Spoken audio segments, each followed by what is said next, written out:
Abandoned structures hold the secrets of America's past. An imposing construction reveals a little-known chapter in an era-defining story. James Earl Ray killed Martin Luther King. He was an escape artist. He was always a planning. A frozen landscape shows how wars abroad shaped the homeland. When they set off all the powder from the bombs, we'd stand outside the house, it would just shake the earth, and the little mushroom clouds would come up.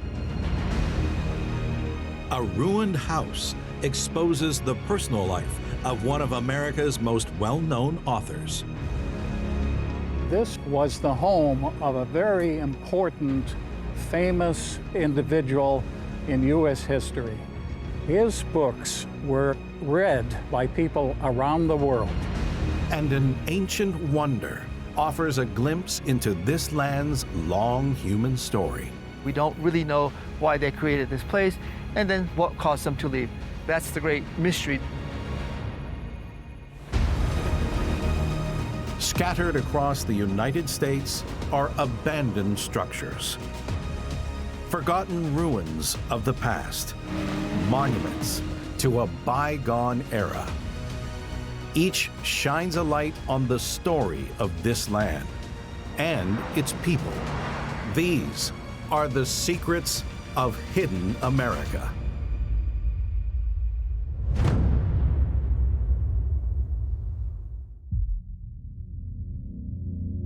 Deep in the heartland, hundreds of miles from the nearest major city, is an old facility with a new secret.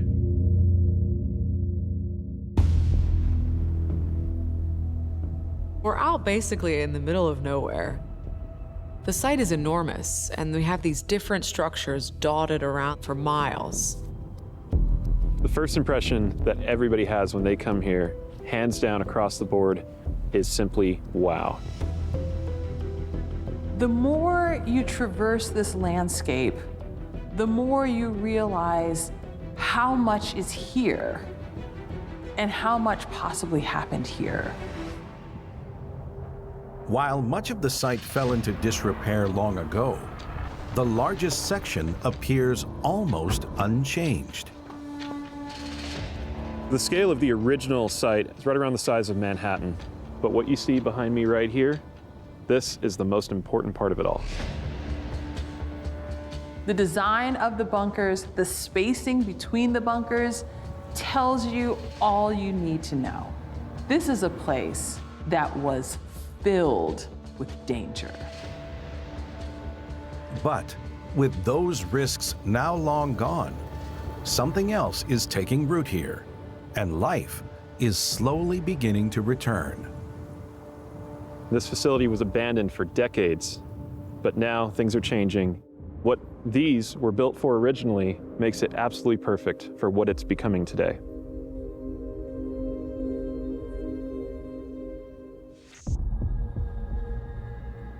In operation for over 2 decades, this was once a highly secure military site. The whole site was security fence. It was all manned 24 hours a day by security guards in armed vehicles, and they patrolled the base. We couldn't get in this. This was off limits. Tom Simons grew up on a neighboring ranch and recalls the thrill of straying onto forbidden land. When we were kids, we'd hunt rabbits and bobcats over on the west end, and we found a hole under the fence, and we'd crawl under there and pursue our bobcats, and the guards would come.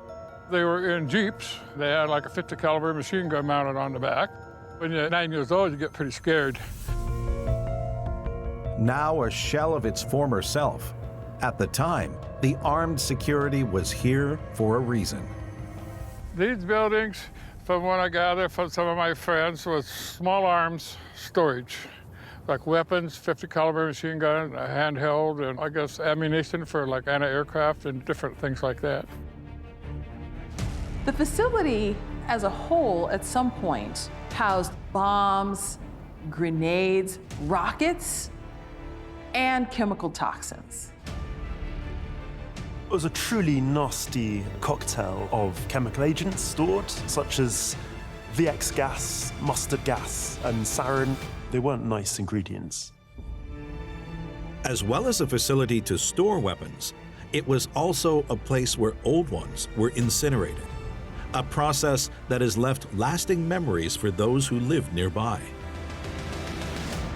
Back to when I was growing up as a child, they destroyed poison gases, and the worst memories I had was on the east wind, the smoke from the mustard gas and all the different horrible things which about gag us to death. We couldn't hardly breathe. My mother would wrap towels around our face and wet them so we could breathe through the towels. This is the Black Hills Ordnance Depot, a site established to make sure the United States was equipped for war. After the attack on Pearl Harbor in December 1941, America was thrown into the war, so all of a sudden it was no longer about preparation and more about ramping up production of weapons and munitions. The purpose of this place was to receive munitions, store it safely, and maintain it so it was ready when it needed to be sent out. Construction began in early 1942. Here stood a vehicle classification area. Nearby was an airfield, ammunition workshops, and packing areas. Burning grounds for old munitions were located at the edges. Chemical weapons were in the northwest. And it was all constructed remarkably fast. The thing that impressed me is this entire base was built in about 2 years, which nowadays I don't think it would ever happen. 6,000 men working on it, but everybody did it by the old-fashioned way, handwork. The largest part of the base was filled with storage bunkers, or igloos as they were nicknamed. In total, 802 were built. 2,200 square feet apiece, 2 to 3 feet thick concrete walls all around, and double rebar, insulated under the earth. Inside every one of these bunkers was as many as you could imagine, bombs, ordnance of all kinds. These things were packed to the gills.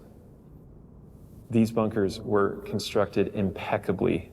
And the worst you'll see out of any of these after 80 years in existence to this day is minor cracking. The first shipments arrived in late 1942, well before the site was fully completed. But with war raging abroad, across the country, sites like this were put straight into use. We had military personnel, we had the advanced technology. If you can't back that up with the ordnance and with the weapons to sustain that fight that they knew would go on for a very long time, we would have been out of the game a lot earlier. A permanent labor force had to be brought in to operate the facility. And from this, a new community soon grew. To accommodate the workforce, they essentially had to develop a small town. There was accommodation for 1,000 people working here, a hospital, a school, a movie theater, a bowling alley. But the call to arms also brought with it something unexpected. Across the country, age-old barriers were beginning to break down. Reports show that there were 160 Native Americans working in this space. And there was also a strong presence of the WOWs, women ordnance workers. Most of the men were out on the front line fighting. Migrants from all over the country actually also filled those roles. And it's a shame that it actually took a war to bring about that kind of change, but this was a turning point in that history. However, social change at sites like this came at a price. For those working here over the years, danger was ever present. In 1946, a forklift driver punctured a 100-pound bomb filled with white phosphorus. It then engulfed over 38,000 bombs in flames.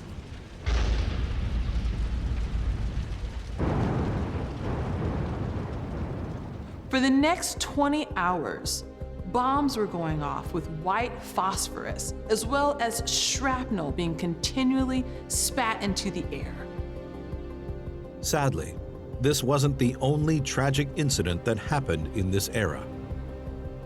When you're storing these extremely dangerous materials, accidents can happen. One morning, 4 men were working inside one of the bunkers when there was an explosion which blew the whole roof off.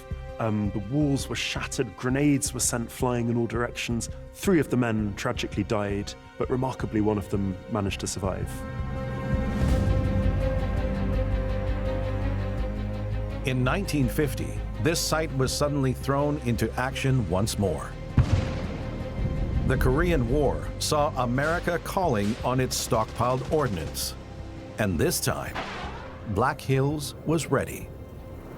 War played a key part in the United States history of the 20th century. So often we think about the battles, we don't talk about what was happening here on the home front. Hidden sites like this remind us of all the effort that goes into that in order to be able to fight these wars successfully. After 25 years of service, the site would close. The bunkers were emptied and left to the elements. But far from remaining silent forever, something new is drawing people back here. There's really 2 reasons why people want to be here. One is because there's a huge desire to just be off-grid and living a simpler life in a way. The other reason is this facility is amazing for disaster preparedness because these bunkers will protect you from just about anything. In 2016, a company called Vivos bought up around 575 of the bunkers. So this is my bunker, home away from home. It started out very modest and very empty and basic, just like the other ones you've seen, but this is what can be done inside here. I have a large solar panel outside. That's my primary power generation. We have water purification up front, and we have, casually, just a nuclear biological chemical filtration unit on the other side. Back here we have fuel storage, and this is your ladder to get up into the attic. If you were to be locked down in here for a year or even more, you need all the storage you can get. Back here we have nice large gun safe. For the Black Hills site, this latest chapter in its story is bringing back something that was lost a long time ago. Like many communities that are built up around military investments, once the facility closes, people move away. Slowly, this community is beginning to reappear. For full-time residents like Tom Soulsby, like-minded neighbors were an important factor in deciding to move here. This place had 2 things that other places, many other places didn't have. It had a good amount of isolation from large population centers and almost in conflict with that, community. It's a community of people who are very much in agreement on how to treat each other and how to coexist and help each other. And help in this unique town comes in all shapes and sizes. It's really all kinds of people. We have people with very high-tech medical equipment, entire arsenals of weaponry, people with basically all the seedlings that you could need to start and run a greenhouse that could feed a community. We're full-time residents here. There are about between 30 and 40 other full-time residents here right now. From our perspective, this is home. While bunker life isn't for everyone, these old structures continue to hold their own in the modern world. I have a good number of friends that I've known for a long time, and they were curious about what I was doing until the pandemic. They are suddenly incredibly interested in putting themselves in a better position where their pantry won't run empty in 3 days. If things did go crazy in the world, if someone straight up declared war on America or there was enormous civil unrest, I feel completely safe here. I can provide for my power and my water. we're good.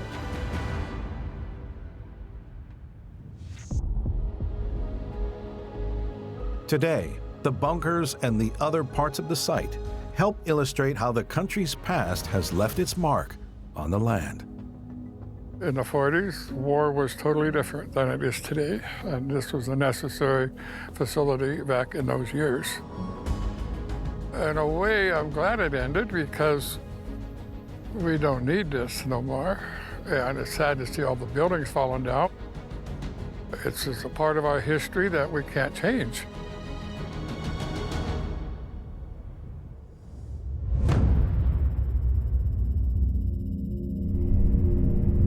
In the foothills of the Appalachians is a quiet site that became famous for the wrong reasons.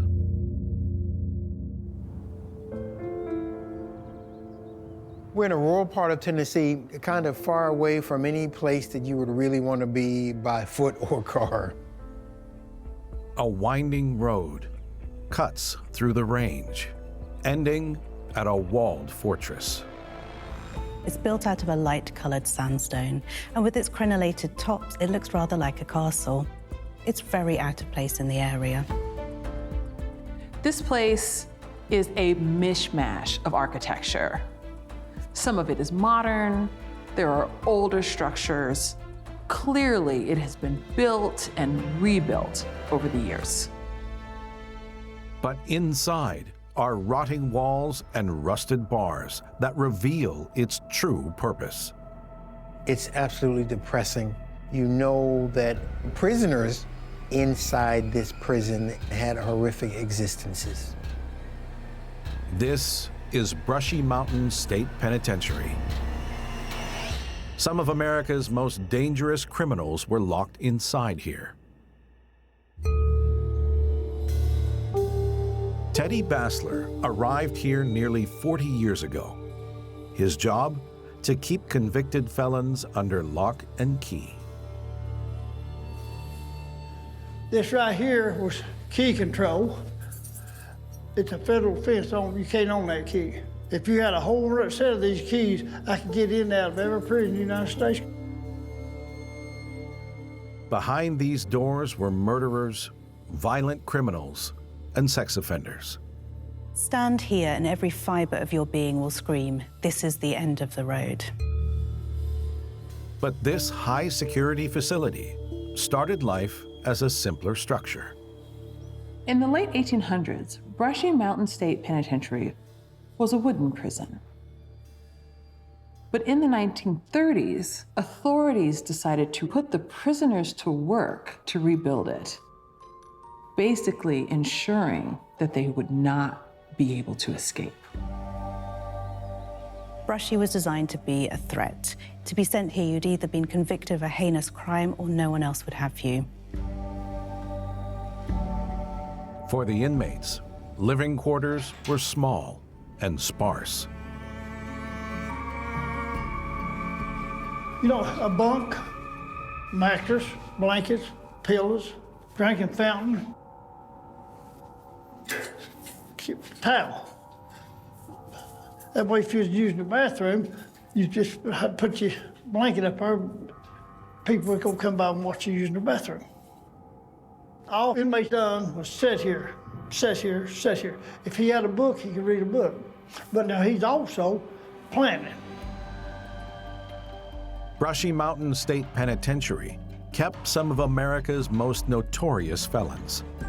But in March of 1970, Brushy's most famous inmate arrived. A man named James Earl Ray. James Earl Ray was a fugitive from a Missouri state prison. He was a petty criminal. He's the dregs of American society. And he played a role in forever changing the landscape of America by killing Reverend Dr. Martin Luther King Jr. On April 4th, 1968, King was staying at the Lorraine Motel in Memphis. As he stood on his balcony, a single bullet struck him.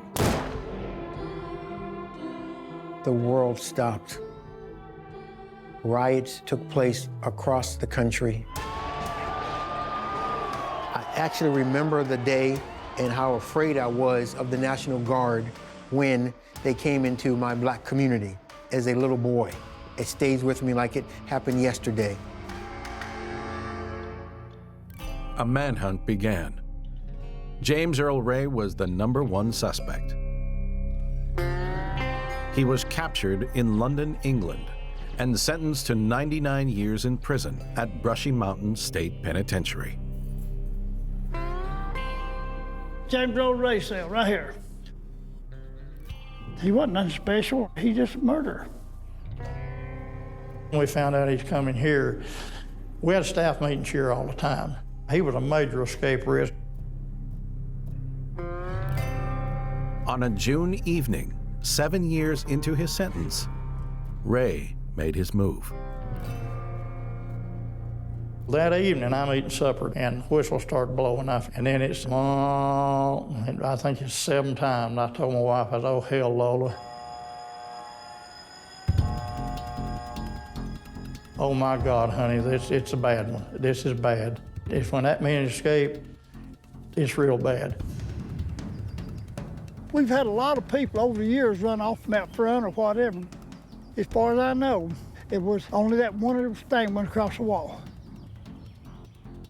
There were 7 different inmates, and they built a ladder and they scaled a wall somewhere right here. The inmates squeezed through a gap in the barbed wire, just 18 inches wide. And with that, America's highest profile criminal was on the run. Any escapee is dangerous. He's extremely dangerous. He'll hurt anybody that gets in front of him.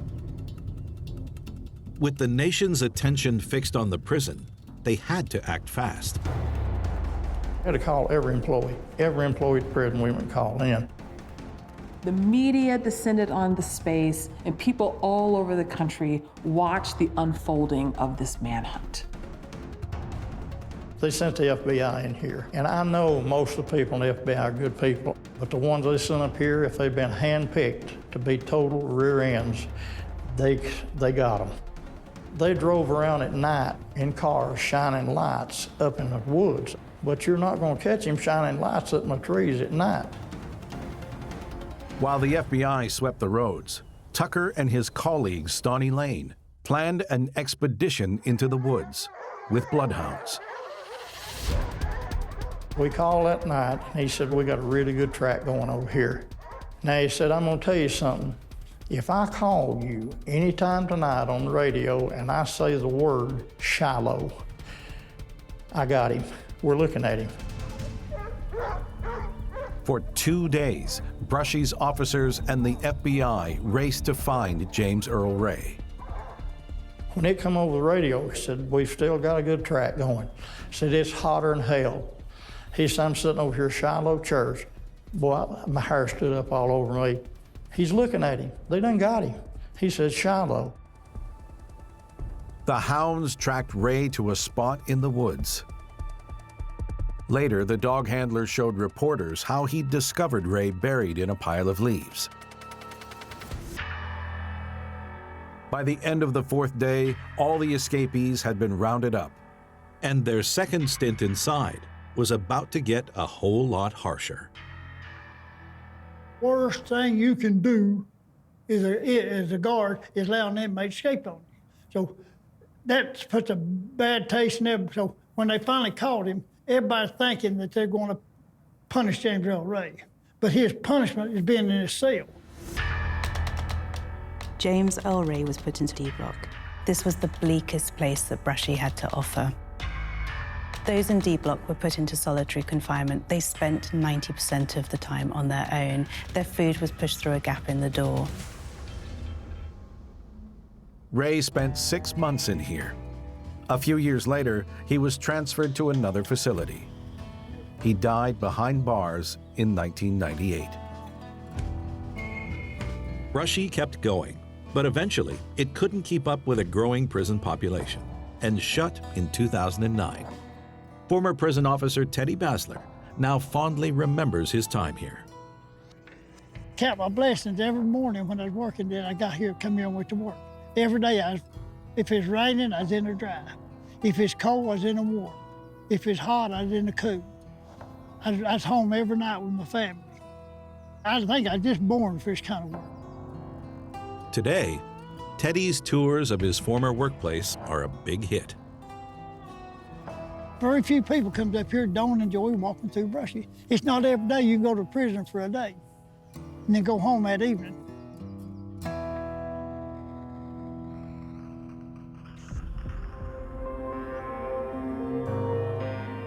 While this prison played its role in the aftermath of Martin Luther King's death, that tragic event had much further-reaching consequences for American history. His assassination, particularly amongst young African Americans and other civil rights activists, created doubts about nonviolence and the hope for a better America. He changed the face of American history. In many situations, those riot-torn urban centers have never bounced back from the destruction of 1968. So, in essence, killing of Reverend Dr. Martin Luther King Jr. was a critical moment in the larger chronicalization of American history.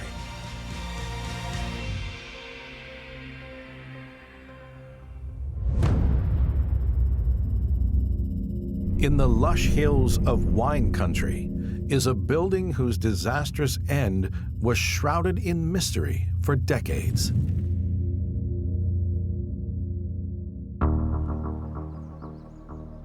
We're in one of the most beautiful parts of America, just north of San Francisco. Wineries, golden hilltops, oak groves, and we come across this large structure. This place was clearly something special, but it isn't immediately apparent what happened here to leave it in this state. Found in a tranquil setting, together it all reveals something unexpected. This place tells the story of one of America's most famous writers. But the ruins show there was a twist in this tale. What we're looking at here is the product of one man's dream. It all came crashing down in a single night of tragedy.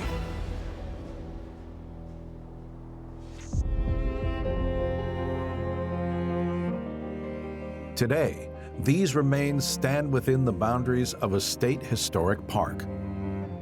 Bern Lefson has been a docent here for 10 years. This was the home of a very important, famous individual in U.S. history. This structure was the dream of Jack London, the most influential writer of his time. His books were read by people around the world. Today, Jack London's books, like White Fang, Call of the Wild, they're not held in the highest literary esteem, but in his day, Jack London was a superstar. Costing close to $2 million in today's money, this was intended to be the home of Jack and his second wife, Charmian. He named it Wolf House. Living here would have made you feel like luxury. But with all of the windows, one would also feel that you're part of nature, which was very important to Jack. In 1911, the foundations were poured, and they hid a secret. They were strong enough to carry a 40-story building. The reason was down to the 1906 San Francisco earthquake. It's estimated that between 70 and 80% of the city was destroyed. London wanted to make sure that his house would not only be stable in an earthquake with a massive foundation, but also as close to fireproof as possible. He used volcanic rocks for the walls. Where he had exposed wood, he used redwood with the bark still on. And redwood trees are famously resistant to fire. Jack London had intended Wolf House to be a lasting monument on his grand estate. what he was trying to establish here was a far cry from his adventure-fueled formative years. Jack London grew up poor, on the streets, literally on the streets of San Francisco. He worked on sailboats, sailed as far as Japan, rode the rails back and forth across the country, and this was all by the age of 20. At 21, he chose to follow the gold rush north into the Klondike. We spent about a year up there, meeting all the various characters, talking to people, taking in the scenery, and it's out of that experience that the germ of his writing was really born. London's novel, The Call of the Wild, in 1903 was a huge success, and it made him rich. An affair, the breakdown of his marriage, and then a new marriage followed. By 1905, the now famous author was looking to settle down. So little known about Jack London, he was actually very passionate about conserving the soil. And at that time in California, farmers were using chemical fertilizers and just basically farming the soil out and moving on to another farm. And his travels around the world showed him ways to farm in a better, more earth-friendly way. And that is something he wanted to share with the world through his work here in the land. The couple bought up small areas of land to create their new property called Beauty Ranch. This parcel here is the one that allowed them to physically move onto the land and become residents of their new dream together. This was really a mark of success for Jack. This was really the pinnacle of his dream, was to have a wonderful place in the country that he could farm with his wife and be very close to nature. The small cottage provided lodging, but Wolf House was intended to be their true home. However, in August 1913, with the house nearing completion, the unthinkable occurred. Jack was awakened in the middle of the night being told that the Wolf House was on fire. And when he got here, he noticed the whole roof was engulfed, and he knew there was no saving it. What's left standing is all that does not burn.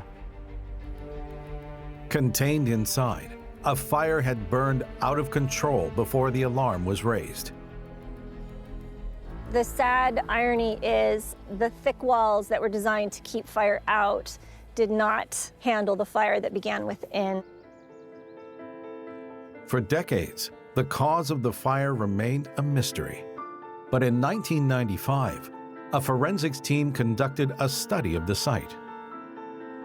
We are in the dining room, and the fire was determined by scientific methods to begin right in front of that fireplace. Rags soaked in linseed oil had been used to treat the interior wood surfaces. And it's believed that at the end of the day, those rags were left in a pile there. They were able to actually confirm the spontaneous combustion theory.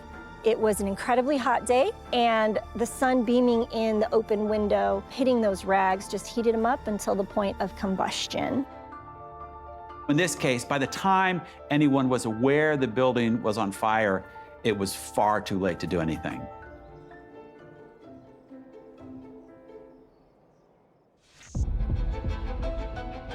Today, many question Jack London's personal and political views. What these sites offer, though, is perhaps a glimpse at another side to the famous author. London was a fascinating figure in the history, not just of literature, but of ideas about conservation, about man's relationship with nature. And still, in some ways, there's a hint of that lingering around these ruins.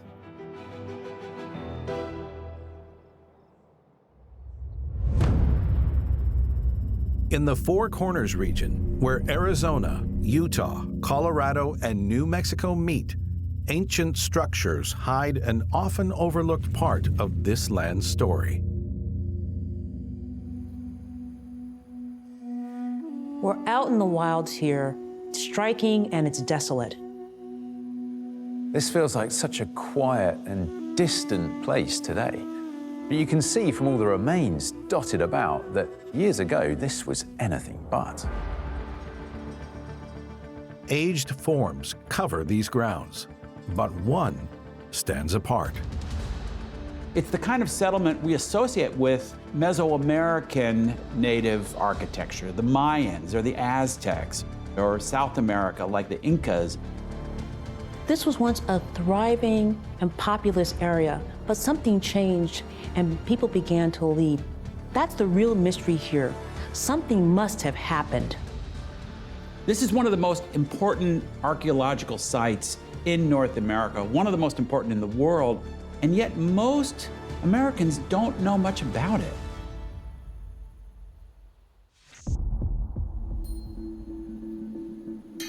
Dating back over 1,000 years, the structures here reveal an early chapter in the human history of this land. John Jahate is a member of 2 of New Mexico's Pueblo communities. The skills that were involved here to create the kinds of structures that we see a millennia later, they are still here. This structure at one point in time was about the height of about 4 to 5 stories. This wall is at least 3 feet thick, that there are 2 external walls and then a center wall where rubble would be used because it has to support the surrounding or upper walls. That's why it has to be so thick. The structure covers an area of around 2 football fields. And through years of excavations, it's been estimated it had around 650 rooms. This is Pueblo Bonito, the grandest of the great houses built in this canyon. It's not just the skill of the labor, it's the sheer physical work. They didn't have draft animals, they didn't have mules or oxen. As far as the walls and the ceilings, most of this wood comes from at least 55 miles away from the Chusca Mountains and the Zuni Mountains. We have to also remember, all of this was done with human labor, as well as simply other simple tools, bone, wood, and stone.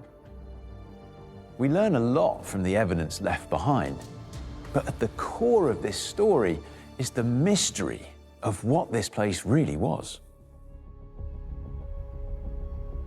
Originally a nomadic people from around the mid-9th century, it was ancestral Puebloans who began to settle here. This is when the construction of this site really begins, and it continues for centuries. Key walls of the site were constructed along the cardinal directions of the compass, while certain windows are aligned with astronomical events. They were positioned around the sun to mark the solstice and the equinox. They had meaning and purpose. This was an engineering marvel. Sites such as this really reveal that there was a long history in this land before Europeans came, and that it was sophisticated. 12 other great houses are found here, but this was just one area in a larger civilization. There were around 150 of these great houses in the region, and they were connected by a road system. They were all part of the same society, a shared way of life. This culture reached across large parts of New Mexico, up into Colorado and Utah and west into Arizona. This was a very dominant group. For centuries, Pueblo Bonito flourished as the largest of these structures and the center of this so-called Chicoan culture.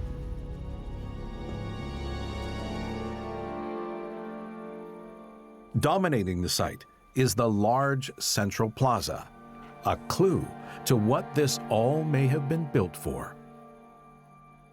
Most scientists presume that this was a place where all the people, all the community members participated either with trade or ceremonies, but they also kind of congregated to perhaps maybe celebrate or just have a feast or a fair that you would expect them to share something together. The scale of the structure suggests a large population could have lived here, but something is amiss. One of the things that we do not see here is what we call trash mittens or garbage. Why don't we have large evidence of large amounts of trash? That's why the accepted hypothesis is that only a small group of people lived here at any one point in time, and other groups came here either on a pilgrimage or of a way to visit this place.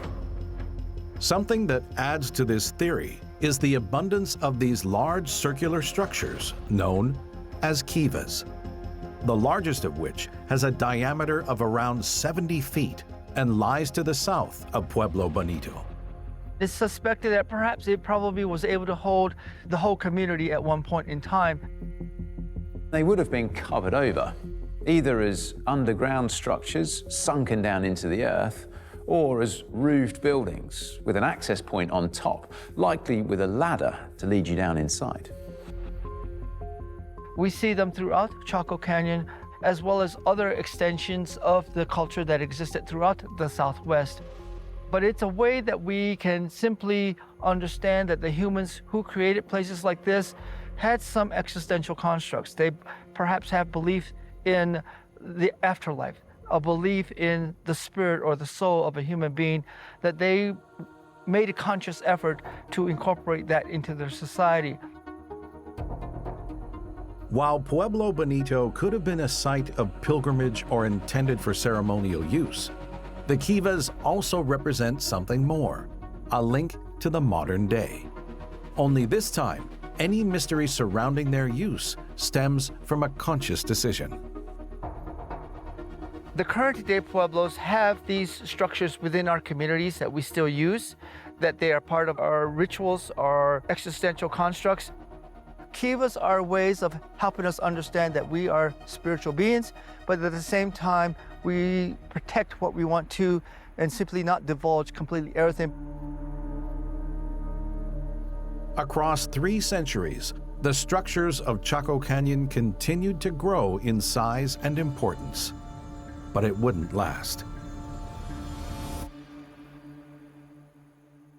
There's a huge rock collapse in the corner of the site, but that happened long after the ancestral Puebloans were gone. Something else led to their leaving. And it wasn't only Pueblo Bonito that was affected. Around the 12th, 13th century, something happened. Something significant enough to change the culture, to change the approach to living across the region. This thriving community just started to empty. Theories covering drought, disease, violence, and religious change have been suggested. But for now, at least, the answers to exactly what this place was built for and why it ended remain a mystery. While the inhabitants departed long ago, the significance of Chaco Canyon and these sites remains. Perhaps some of the first impressions that people experience is that it's abandoned, but it's really not abandoned as it applies to our Pueblo culture. These places are significant even today. They give us a sense of looking into the past, but it helps us understand who we are in the present, and then certainly who we are in the future. For John, however, the lessons aren't limited to the descendants of this culture. One of the important things we as humans can learn is what history is. It gives us a sense of place, where we belong in this greater thing we call the cosmos, this universe. Literally, we are just part of something and we are connected to everything. By learning about some of those components, we realize that we belong here and therefore we should take care of this planet. That's what we can learn by experiencing places like Chaco.